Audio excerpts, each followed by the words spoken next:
తినడం కూడా ఓ పండగే. మొరాకో మరి మాకో? పూర్తి వివరాలకు చదవండి రేపటి సాక్షి దినపత్రిక. రైట్, ఇక నెక్స్ట్ టాప్ స్టోరీ చూస్తే హైడ్రా దూకుడుతో ప్రజల్లో ఆందోళన వ్యక్తం అవుతోంది. చాలా ఏళ్ల క్రితం నిర్మించిన భవనాలను ప్రస్తుతం కూల్చివేత నోటీసులు ఇస్తోంది హైడ్రా. దీంతో కొత్తగా ఇళ్లు కొనాలన్నా వెనకడుగు వేసే పరిస్థితి హైదరాబాద్ వాసులది. గతంలో అనుమతులు ఇచ్చే హెచ్ఎండిఏ, రెవెన్యూ అధికారులు టెన్షన్ పడుతున్నారు. ఎఫ్టీఎల్ పరిధిలో ఇళ్ల నిర్మాణాలకు అనుమతులు ఇచ్చిన అధికారులపై కూడా కేసులు పెట్టాలని హైడ్రా భావిస్తోంది. దీనిపైన అప్డేట్స్ మా కరెస్పాండెంట్ సాయి కిరణ్ తెలుసుకుందాం. సాయి కిరణ్, ఏంటి టైం లిమిట్, ఏంటి టైం ఫ్రేమ్, ఏదైనా వచ్చే అవకాశం ఉంటుందా? వీళ్ళందరికీ ఊరటేంటంటే 20-25 సంవత్సరాల క్రితం కట్టుకున్న ఇళ్లకు కూడా నోటీసులు అందిస్తున్న నేపథ్యంలో ఎవరిని బ్లేమ్ చేయాల్సిన అవసరం ఉంటుంది?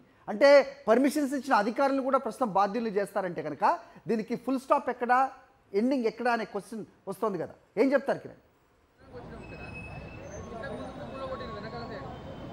హరి, హైడ్రా దూకుడుతో జనంలోగానే కాదు అటు అధికారుల్లో కూడా భయాందోళనలు ఎకెత్తుతున్నాయి ప్రస్తుతం. ఎందుకంటే పూర్తిగా గత 10 ఏళ్ళుగా కూడా చెరువులకు సంబంధించి రోడ్లు, పార్కులు ఇవన్నీ కూడా కబ్జా చేసి కట్టినటువంటి వాళ్ళకి సంబంధించి వాళ్ళ కట్టడాలను కూలుస్తున్నారు. అలాగే ఏదైతే అధికారులు అప్పుడు అనుమతి ఇచ్చినటువంటి అధికారుల మీద కూడా ఇప్పుడు చర్యలు తీసుకునేందుకు కూడా హైడ్రా సిఫార్సు చేస్తుంది. హైడ్రా సిఫార్సుతో స్థానిక పోలీస్ స్టేషన్లో ఆ అధికారుల మీద కూడా కేసులు నమోదు చేయనున్నారు. ప్రస్తుతం మనం ఇక్కడ చూస్తున్నది రామ్నగర్ మನೆమ్మ బస్తీలో ఉన్నటువంటి కట్టడాలను కూలుస్తున్నారు. అయితే గత కొన్నేళ్లుగా కూడా ఇక్కడ రోడ్డును ఆక్రమణకు గురిచేసి ఇక్కడ ఒక పెద్ద బిల్డింగ్ను కట్టారు. ఆ బిల్డింగ్లో వ్యాపార సముదాయాలు కావచ్చు, అలాగే జనాలు కూడా నివసిస్తున్నారనేటువంటి కంప్లైంట్ హైడ్రా కమిషనర్ రంగనాథ్కు రావడంతో, అంటే మొన్న రాగానే కూడా ఆయన పర్యవేక్షించారు. ఇక్కడ పరిశీలించి పూర్తిగా ఇది ఆక్రమణకు గురైంది అనేటువంటిది ఆయన తెలుసుకున్నారు. అలాగే హైకోర్టు ఆర్డర్ కూడా ఉంది ఇది కూల్చాలని చెప్పి.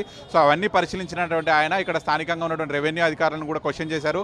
అన్ని కూల్చాలని చెప్పి హైకోర్టు ఆర్డర్ ఉన్నప్పటికీ కూడా ఎందుకు కూల్చట్లేదు, ఇది రోడ్డు ఆక్రమణకు గురైంది కదా అని చెప్పి ఎంఆర్ఓ అధికారులను, రెవెన్యూ అధికారులను ప్రశ్నించారు హైడ్రా కమిషనర్ రంగనాథ్. సో వెంటనే ఆయన పరిశీలించిన 24 గంటల్లోనే ఇక్కడ జేసీబీలను కావచ్చు ఇవన్నీ కూడా తీసుకొచ్చి ఈ మొత్తం బిల్డింగ్ కూడా కూలుస్తున్నారు. అయితే గత కొన్నేళ్లుగా కూడా ఈ బిల్డింగ్ ఇక్కడ రోడ్డును ఆక్రమించి కట్టడంతో ఇక్కడ స్థానికంగా వరదలు వచ్చినప్పుడు పూర్తిగా వర్షం నీరు పోవడానికి అడ్డంకిగా మారిందనేటువంటి స్థానికులు చెప్తున్నారు. దీనివల్ల రామ్నగర్లో పూర్తిగా వరద నీరు పెద్ద ఎత్తున రోడ్ల మీద ప్రవహిస్తుంది అనేది కూడా చెప్తున్నారు. స్థానిక అయితే ఈ బిల్డింగ్ సంబంధించినటువంటి ఓనర్ కూడా ఉన్నారు.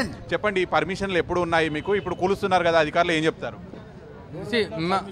మేము 2 days బ్యాక్ అవైలబుల్ లేనప్పుడు రంగనాథన్ గారు వచ్చారంటే ఇక్కడ హైడ్రా కమిషనర్ గారు. వాళ్ళకి ఇక్కడ ఉన్న కంప్లైంట్ ఏంటంటే ఇక్కడ ఒక డ్రైనేజ్ లైన్ పోతుందని చెప్పి ఒక కంప్లైంట్ లోకల్ రెసిడెన్స్ ఇచ్చారు. వాళ్ళకి డ్రైనేజ్ ఇష్యూ ఉంది. ఆ డ్రైనేజ్ ఇష్యూని వాళ్ళు చేయలేక ఇక్కడ ఒక డ్రైనేజ్ లైన్ ఇక్కడ వెళ్ళాలి అని చెప్పేసి ఇక్కడ ఫ్లోయింగ్ వాటర్ లేదు, ఏం లేదు. ఇక్కడ డ్రైనేజ్ వాటర్ ఇక్కడ డ్రైనేజ్ లైన్ ఉండేదా? లేదు, ఇక్కడ లేదు. ఇది రోడ్డు కూడా కాదు, రోడ్డు పక్కన వెంకటేశ్వర హైకోర్టు ఆర్డర్ కూడా ఉందంటున్నది కూల్చాలని. లేదు, ఆర్డర్ లేదు.